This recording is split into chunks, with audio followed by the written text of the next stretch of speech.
Bonsoir à tous, très heureux de vous retrouver sur le plateau de votre magazine d'actualité à la source. Au sommaire de cette édition, la réaction de Monseigneur Nzapalenga, l'archevêque de Bangui en Centrafrique. Avec 15 évêques et un prêtre, il va être créé cardinal le 19 novembre lors d'un consistoire, une annonce surprise faite par le pape François dimanche dernier. À Haïti, le passage de l'ouragan Matthew a laissé derrière lui une situation dramatique. Près de 1000 morts, tout est dévasté. On craint une épidémie de choléra. Témoignage sur place avec Martin Hedgens, chef de projet de Caritas Belgique. Le plan grand froid n'est pas encore déclenché, mais l'ordre de Malte anticipe avec un appel à bénévoles. Dans ce journal, reportage dans les Hauts-de-Seine avec une maraude médicalisée. Dimanche, la Manif pour tous appelle tous les Français à descendre dans les rues de Paris pour une grande manifestation contre les nouvelles offensives envers la famille et la société. Nous recevons aujourd'hui sa présidente Ludovine de la Rochère qui nous dira les enjeux de ce rassemblement. Le pape François va créer 17 nouveaux cardinaux lors d'un consistoire prévu le 19 novembre. 13 cardinaux électeurs et 4 cardinaux non électeurs, c'est-à-dire âgés de plus de 80 ans. Une annonce faite dimanche par le Saint-Père à l'issue de l'Angélus. Parmi les 13 cardinaux électeurs, 3 proviennent d'Europe, 3 de l'Amérique latine, 3 des États-Unis, 2 d'Afrique et 2 d'Asie. Il y a une semaine, le Saint-Père disait à propos d'un futur conclave « Je veux que l'on perçoive l'universalité de l'Église et non pas seulement le centre européen centré ». 7 nations jusqu'à présent non représentées figurent désormais dans le collège Cardinalis. On peut citer le Bangladesh, la Malaisie, Maurice ou la République centrafricaine avec Monseigneur Dieudonné Nzapalenga. Nous l'avons joint quelques heures après l'annonce. Il y avait une foule immense. Nous avons mis 4h30 pour faire 10 km. C'est pour vous dire que la foule immense comme l'entrée de Jésus à Jérusalem. Donc les gens ont accompagné jusqu'à la cathédrale. Et à la cathédrale, il y avait une foule qui nous attendait. Je leur ai adressé quelques mots en me recueillant d'abord auprès de la Vierge Marie. Je leur ai adressé quelques mots. À la résidence, il y avait une grande foule aussi qui attendait. C'est pour dire que la population était en liesse un peu partout, les musulmans aussi. Je suis allé les voir. Jeudi, je rencontre la communauté protestante aussi, pour dire que ma mission est une mission qui doit être universelle, qui touche toutes les religions et toutes les couches sociales. Parmi les 3 Européens, l'archevêque de Malines-Bruxelles, Monseigneur Joseph de Kessel, et puis un prêtre, ce qui n'est pas fréquent, le père Ernest Simoni, un Albanais pour son témoignage chrétien. Il a été prisonnier pendant 18 ans dans son pays. Autre fait rare, voir un nonce apostolique devenir cardinal dans l'exercice de ses fonctions.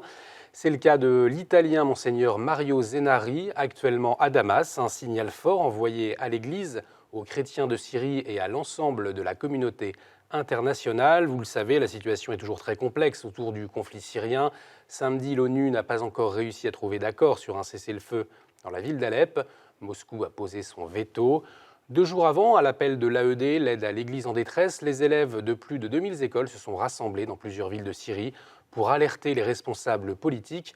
On écoute le père Ziad depuis Alep sur cette mobilisation. C'était le jeudi 6 octobre. Nous avons organisé cette rencontre avec l'aide de l'Église en détresse en Syrie, dans toutes les villes en Syrie. Et aujourd'hui, c'est à Alep pour montrer que la paix est toujours possible. Donc, il faut tenir jusqu'au bout. Avec les enfants, nous allons amener cet appel, ce message pour tout le monde, surtout à Bruxelles et aussi à Genève, à l'Union européenne aussi, à l'UN, pour dire toujours la paix est possible. Priez pour nous, pour la paix en Syrie, pour les enfants en Syrie, pour que tous les enfants puissent aller à l'école et continuer leur éducation aujourd'hui et pour toujours, pour la réconciliation de notre peuple, aussi pour la joie des enfants. Merci, priez pour nous. Des dessins ont été réalisés par les enfants. Une partie d'entre eux a été remis hier à l'Union européenne à Bruxelles et à l'ONU de Genève. Une opération similaire aura lieu jeudi prochain. Plus de 1000 morts à Haïti, c'est le terrible bilan après le passage de l'ouragan Matthew la semaine dernière. Les populations ont dû faire face à des vents très violents, des pluies diluviennes entraînant des glissements de terrain et des coulées de boue. Une autre menace pèse désormais sur Haïti, le choléra. Face à ce drame, le réseau Caritas International se mobilise pour soutenir les communautés les plus affectées. Nous avons joint sur place Martine Hedgens, chef de projet Caritas Belgique. Lorsque nous l'avons appelée hier, elle arrivait tout juste sur l'un des sites les plus touchés. Des arbres nus, c'est ça, des cocoyers qui sont à peine encore feuillus, des maisons qui n'ont plus de toit, des maisons qui sont détruites aussi, des gens qui me regardent en se demandant mais qu'est-ce que c'est là, qu'est-ce qu'on va faire? C'est vraiment la désolation, quoi. C'est ce que je vois là, je ne l'ai jamais vu en Haïti et ça fait quand même longtemps que je suis là. Le choléra va recommencer, c'est sûr, parce que les gens n'ont pas d'eau potable et l'hygiène n'est pas au top. Les gens font leurs besoins dans les champs. Maintenant, il y a eu cet ouragan qui a éparpillé tout ça partout. Hein, et donc, on ne peut pas seulement se contenter de prendre de l'eau dans la rivière ou dans la flaque et de boire. Sauf que c'est cette eau qu'ils ont. Donc, s'ils n'ont pas d'aquatable tout de suite, bon, il y aura vraiment une flambée du choléra très grave. Le Conseil des conférences épiscopales d'Europe a un nouveau président. Le cardinal italien Angelo Bagnasco a été élu samedi à Monaco lors de l'Assemblée plénière des évêques européens. Il occupera cette fonction pendant 5 ans. Il succède au cardinal Peter Erdo. La cinquantaine d'évêques et la dizaine de cardinaux qui participaient à cette assemblée se sont par ailleurs rendus à Nice dans la soirée du 7 octobre. Vous le voyez sur ces images, ils se sont recueillis devant le mémorial improvisé en hommage aux 86 victimes de l'attentat terroriste du 14 juillet. Lors de cette assemblée plénière, le cardinal Marc Ouellet a représenté le Saint-Père.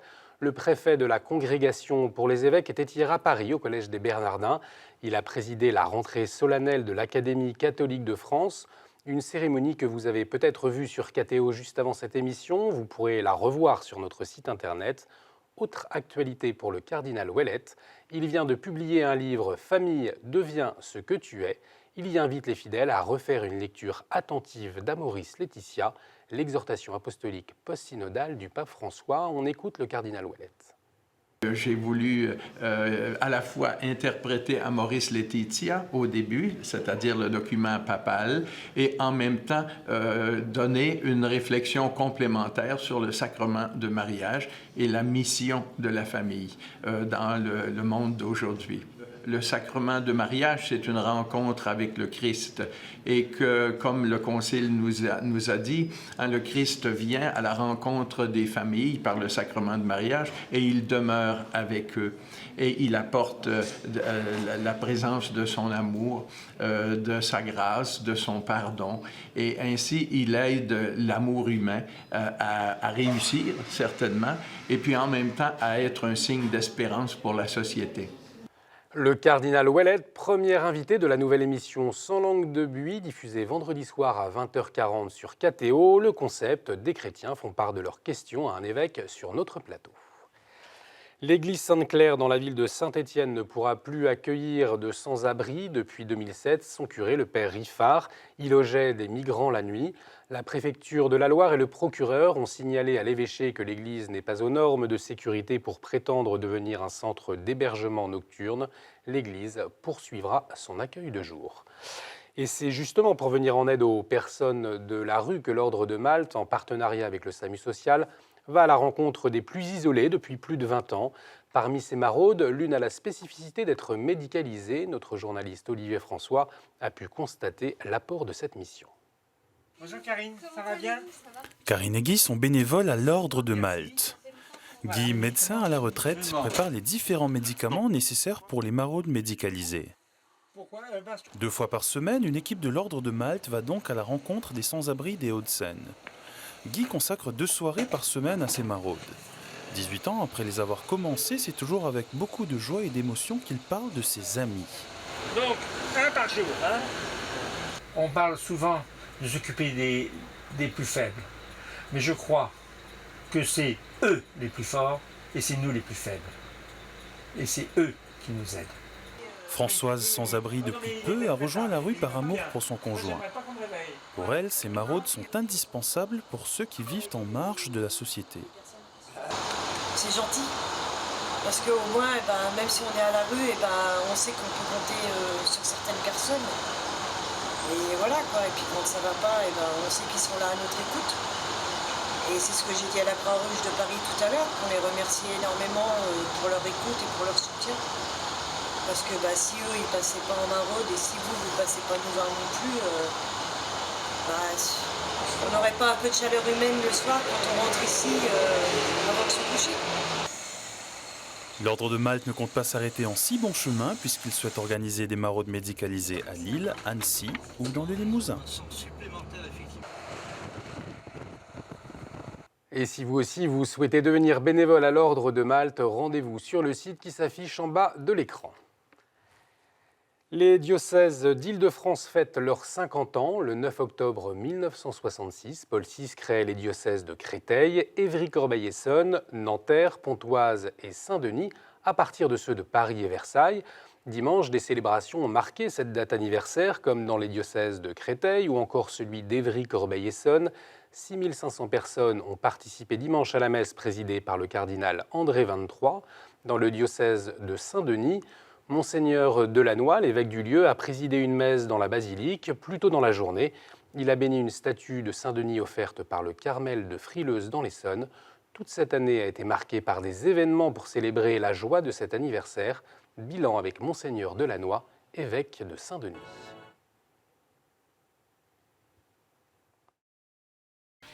C'était une année assez extraordinaire, riche en rassemblements, en célébrations, en temps de prière, en pèlerinage. Et je crois qu'à travers tout cela, nous avons repris conscience qu'être croyant, qu'être catholique aujourd'hui, c'est avant tout être joyeux. Joyeux de croire. Joyeux de croire dans les paroles du Christ qui nous ouvrent un avenir, une espérance. Ces paroles qui nous réconfortent, ces paroles qui nous apaisent aussi parfois. Voilà, à travers toutes ces activités proposées, très diverses, je pense que nous nous sommes laissés gagner par la joie. Et dans l'évangile de Jean, le Christ le dit très clairement, « Je suis venu pour qu'ils aient la joie, pour leur donner la joie ». À Saint-Denis, ce jubilé est aussi marqué par une exposition. Des photos en noir et blanc montrent la vivacité des chrétiens dans le diocèse. Elles sont visibles jusqu'au 6 novembre à l'entrée de la basilique et c'est le photographe Michael Bunel qui est à l'origine de ce projet. J'ai appris en fait que c'était les 50 ans du diocèse cette année. On a tous connu ce qui s'est passé avec le Bataclan, les attentats à Saint-Denis. Et en fait, je voulais montrer une réalité qui n'est jamais dépeinte dans les médias et du coup aller le plus proche des paroissiens en faisant un sujet sur la foi catholique et essayer de ne pas redorer le blason, mais juste montrer qu'en fait, on ne montre pas les 95% des gens qui vont bien et qui font des choses. Et voilà, je voulais me battre contre ces stéréotypes. J'ai découvert une diversité culturelle incroyable. On sait tous qu'il y a, on a l'habitude de dire qu'il y a plus de 130 nationalités en Seine-Saint-Denis, mais de le voir ce mélange et de voir comment ça fonctionne, c'était juste très beau. Et j'en ressors grandi parce qu'on se rend compte que les gens ont peur des uns des autres et en Seine-Saint-Denis, il y a quand même beaucoup de gens qui travaillent ensemble et du coup, je pense que c'est une vraie richesse pour les départements. Donc je suis arrivée, j'ai vu juste des photos de Michael. Déjà, c'est vrai que les catholiques en Seine-Saint-Denis, c'est pas ce qu'il y a de plus évident parce qu'on parle souvent plus de l'islam que du catholicisme ici. Et c'est vrai que dans les photos, j'ai tout de suite été happée par la jeunesse et on va dire la ferveur qu'il y avait dans ces photos. C'était très joyeux, même si c'était en noir et blanc. Et du coup, moi, c'était cette jeunesse, cette fraternité qui m'a tout de suite séduite. Et de pouvoir me réintéresser à la religion catholique en n'étant pas forcément pratiquante moi-même, ça m'a réappris aussi les valeurs du catholicisme et ça m'a beaucoup aimé. Enfin, j'ai beaucoup aimé ça, justement. Et en ce qui concerne les diocèses de Nanterre et Pontoise, ils fêteront leur jubilé le week-end prochain. Et puis j'ajoute qu'aujourd'hui, c'est également les 55 ans de l'ouverture du Concile Vatican II, voulu par le pape Jean XXIII. Comme il y a des soirées open bar, il y a aussi des soirées open church. En cette rentrée universitaire, la pastorale étudiante de Toulouse invite à se nourrir spirituellement du 1er au 12 octobre. Plus de 60 propositions pour réfléchir, prier, partager, se former, mais aussi danser. Voilà, on poursuit notre édition avec la Chronique du Monde. Cette semaine, le père Mezza s'inquiète de la campagne menée par les candidats pour l'élection présidentielle aux États-Unis.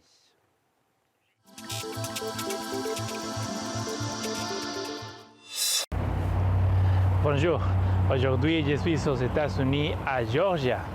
Nous sommes au milieu de campagne électorale pour les élections présidentielles américaines. L'élection aura lieu mardi 8 novembre. Ces campagnes électorales ont été différentes des antérieures. D'abord, parce que nous sommes dans un contexte économique et social difficile. Ensuite, parce que dans ces campagnes électorales, les candidats n'ont pas fait de propositions concrètes et réalistes, mais ils ont basé ces campagnes sur des accusations et insultes mutuelles. Enfin, parce que dans ces campagnes électorales, il n'y a pas eu un débat sérieux des problèmes qui affectent la vie quotidienne des Américains. On n'a pas parlé, par exemple, sur la précarité du travail, ou sur la réduction de la classe moyenne, ou sur le niveau de pauvreté dans ces pays. Le candidat républicain Donald Trump a choisi comme bouc émissaire les immigrés mexicains et les étrangers. Donc, il a promis la déportation de 11 millions de sans-papiers. Il a dit aussi qu'il va construire un mur de 3000 mètres. En fait, le 31 août, il est allé au Mexique, invité par le président mexicain, simplement pour dire que les Mexicains vont payer pour le mur. Ils ne le savent pas encore, mais ils payeront pour le mur, il a dit. Comme vous imaginez, cette visite et surtout l'invitation du président mexicain ont provoqué la colère et l'indignation du peuple mexicain. De sa part, la candidate du Parti démocrate Hillary Clinton est une candidate libérale qui défend ce qu'elle appelle les droits des femmes et des minorités. Elle et son parti ont toujours défendu l'avortement, la contraception et les unions homosexuelles. Par conséquent, elle défend des idées qui sont contraires à l'enseignement moral de l'Église. Aux États-Unis, l'Église catholique ne peut pas dire aux électeurs qui est le meilleur candidat. Bien évidemment, on ne peut pas dire pour qui voter. L'Église ne supporte ni s'oppose à aucun candidat. Ce qu'on peut faire, c'est inviter aux électeurs à bien analyser les plateformes afin que selon sa conscience et ses convictions morales, ils peuvent voter. À cette fin, la conférence épiscopale américaine a publié un livret appel « Former les consciences pour une citoyenneté responsable ». C'est un guide qui aide les catholiques à exercer leurs droits et devoirs dans une démocratie en considérant les enseignements moraux fondamentaux de l'Église. On prie afin que les électeurs américains puissent choisir un président capable de bien conduire le destin de ce pays. Je suis le Père Gonzalo Meza, que Dieu vous bénisse. Merci Père. Tout de suite, on retrouve notre invité.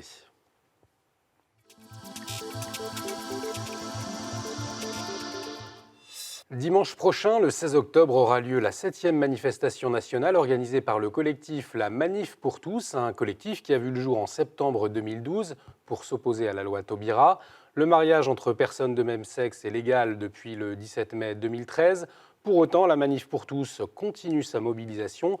Pour nous en parler, nous recevons sa présidente Ludovine de la Rochère. Bonsoir. Bonsoir. Alors, pour commencer, la manifestation de dimanche entend contrer les nouvelles offensives contre la famille et l'éducation. Alors, qu'est-ce que ça veut dire? Quelles sont-elles? Alors, nous sommes dans un contexte politique un peu particulier, à l'orée d'une année très politique. Et au cours de cette année, il y a la présidentielle. Et vous le savez, François Hollande, de notoriété publique, souhaite vraiment, à tout prix, être réélu, au moins candidat et, si possible, réélu. Et en fait, pour rassembler sa gauche, il a un domaine d'action qui est le domaine sociétal, ce qui explique que depuis le printemps 2016, on voit revenir à nouveau tout un ensemble d'offensives d'ordre assez différents, mais offensives, multiples, diverses, qui portent atteinte à la famille et à l'éducation. Alors pour vous donner un exemple très concret, il a décidé et annoncé qu'il avancerait sur la PMA sans père. Alors la PMA sans père, ça fait presque 4 ans maintenant que la Manif pour tous se bat quotidiennement, pied à pied, et grâce à tous ceux qui se sont mobilisés, alors que la PMA sans père était prévue dans la loi Taubira en 2013, eh bien à ce jour, elle n'est toujours pas légalisée. Mais voilà, François Hollande relance l'offensive. Le 30 juin dernier, il a reçu l'inter-LGBT et il leur a dit, ça a été confirmé par la ministre des Familles, qu'on allait avancer là-dessus. Il y a un autre sujet extrêmement important qui est celui de la gestation pour autrui. La France a été à nouveau condamnée sur cette question des mères porteuses, condamnée par la CEDH, la Cour européenne des droits de l'homme. Et la France peut faire appel de cette condamnation qui pose problème pour lutter contre cette pratique indigne. Et le délai pour faire appel se déroule jusqu'au 21 octobre 2016. Donc vous le voyez, c'est aussi l'une des raisons de ce mot d'ordre. Et puis, il y a des projets de loi, des propositions de loi actuellement en débat à l'Assemblée nationale, enfin dans la navette parlementaire Assemblée nationale-Sénat. L'un prévoit notamment de célébrer de manière systématique le Pax en mairie, ce qui en fait relativise complètement le mariage, ce qui donne une beaucoup moins grande importance au mariage. Il y a aussi la volonté, le projet d'autoriser le changement d'identité sexuelle sans constat médical, voire sur simple déclaration. Donc l'identité sexuelle devient complètement relative, subjective, dépendante de mon ressenti. Il y a voilà, toute une série de projets. Il y a également le statut du beau-parent que François Hollande a promis à l'inter-LGBT le 30 juin dernier. C'est une vieille revendication du lobby inter-LGBT. Il a promis qu'un projet de loi qui avait été mis de côté, grâce à la Manif pour tous d'ailleurs, il y a 2 ans, allait revenir dans la navette parlementaire. Le statut du beau-parent n'est pas utile puisque la délégation d'autorité parentale existe. Et donc, vouloir absolument un statut du beau-parent, c'est en quelque sorte mettre autour de l'enfant des parents sociaux à côté des parents biologiques. Il y a une ambiguïté très très grande et là aussi une relativisation de la place très spécifique du rôle des parents. Donc vous voyez, je vous donne juste quelques exemples, mais c'est à nouveau des offensives multiples, une reprise d'offensive, et chacun de ces sujets est grave, est lourd et correspond à un sens idéologique et à des finalités que nous connaissons bien, qui sont la déconstruction des identités sexuelles, de la filiation, et ça porte atteinte à la famille alors qu'elle est si importante pour notre société. Alors, on l'a bien entendu, le mariage entre personnes de même sexe n'est plus votre seul cheval de bataille. Sur cette loi, beaucoup la considèrent déjà comme acquise et d'autres pensent qu'il est difficile de revenir dessus. Qu'est-ce que vous leur dites? Alors, la loi Taubira, c'est pas parce que maintenant elle date de 3 ans qu'elle est devenue mieux aujourd'hui par rapport à 2013. La loi Taubira, elle pose des problèmes absolument majeurs. D'abord, tout simplement, comme nous l'avions dit dès le départ, la loi Taubira, inéluctablement, elle conduit à la PMA sans père et à la gestation pour autrui. Et effectivement, depuis presque 4 ans, nous nous battons sans cesse avec des centaines de bénévoles qui, sans relâche, interviennent, communiquent, font de la veille législative. Nous rencontrons beaucoup de politiques. Nous avons des juristes avec lesquels nous travaillons. Nous avons mis en place une équipe à Bruxelles, parce qu'il y a aussi des aspects européens. Nous travaillons aussi à l'ONU, puisqu'il y a aussi, nous sommes maintenant organisme consultatif à l'ONU. Il y a aussi tout ce travail international. Pour revenir à la France, nous voyons bien que cette loi, elle a des conséquences majeures. Outre le fait que d'ores et déjà maintenant, si vous voulez, dire que par le mariage, 2 hommes ou 2 femmes peuvent se marier, c'est-à-dire fonder une famille, est une aberration au regard de la réalité humaine, est une aberration au regard des droits de l'enfant. Et puis l'autre partie, déjà actée par la loi Taubira, c'est l'adoption pour des couples de 2 hommes ou de 2 femmes, ce qui est également, ce qui revient à piétiner les droits de l'enfant. Donc cette loi Taubira, qui est aujourd'hui, qui a été promulguée il y a maintenant plus de 3 ans, nous sommes entre guillemets sous le régime de la loi Taubira, et nous continuons à dire, et d'ailleurs le pape l'autre jour a parlé d'une guerre idéologique menée contre le mariage, et nous continuons à dire le mariage implique la famille, le mariage implique la filiation, et donc tout cet ensemble, le couple, la filiation, c'est-à-dire la famille, doit être impérativement défendu sans relâche. Alors justement, concrètement, depuis avril 2015, la Manif pour tous est devenue un parti politique. Alors concrètement, comment est-ce que vous agissez? C'est quoi votre travail au quotidien auprès de ces politiques? Alors la Manif pour tous n'a pas changé du tout de message et de finalité, comme vous l'avez compris à l'instant. Techniquement, juridiquement, la Manif pour tous, qui fait partie des acteurs de la vie de la cité, de la vie publique, c'est la politique au sens grec du terme, au sens aristotélicien, nous avons mis en adéquation notre statut juridique et notre action militante politique. Alors en sachant que nous sommes une association loi 1901 toujours, mais de type groupement politique. Et nous ne changeons pas nos objectifs et nos manières d'agir, c'est-à-dire toute action possible si elle peut être efficace dès lors qu'elle est pacifique, mais il n'est pas envisagé ni envisageable pour nous de rentrer dans la vie politicienne. Un syndicat pour la famille, en quelque sorte? En quelque sorte, absolument, un syndicat pour la famille et compte tenu de l'ampleur des attaques, mais sans précédent, qui ont été menées contre la famille et donc qui reprennent en ce moment, et puis qui ont été menées du point de vue anthropologique, mais aussi du point de vue de la politique familiale, du point de vue des allocations, du point de vue de la fiscalité. Il y a aussi la question de l'éducation, du rôle des parents. Alors effectivement, nous avons été conduits, à cause de François Hollande, à intervenir sur l'ensemble de ce champ, un peu un syndicat de la famille. Malheureusement, il nous reste assez peu de temps pour terminer. L'affluence de dimanche prochain, en quoi est-ce qu'elle est primordiale pour votre action à venir en cette année électorale? Alors, elle est extrêmement importante pour une double raison. D'abord, nous devons vraiment impérativement mettre un coup d'arrêt majeur, un coup d'arrêt fort, puissant, à ces nouvelles offensives qui ont des motifs électoralistes, mais qui peuvent encore davantage piétiner et déstabiliser la famille et donc la société.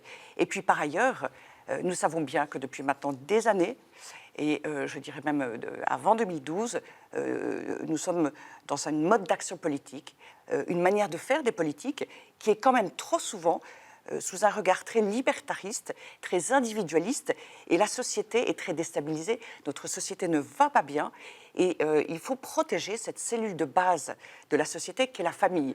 Il faut envoyer un message puissant, un message fort aux candidats à toutes les échéances qui vont se présenter cette année. C'est essentiel pour l'avenir. Merci beaucoup, Ludovine de la Rochère, d'avoir accepté notre invitation. Merci à vous de nous avoir suivis. Cette émission est à revoir sur notre site internet. L'actualité religieuse continue sur www.ktotv.com. Excellente soirée à tous, à jeudi.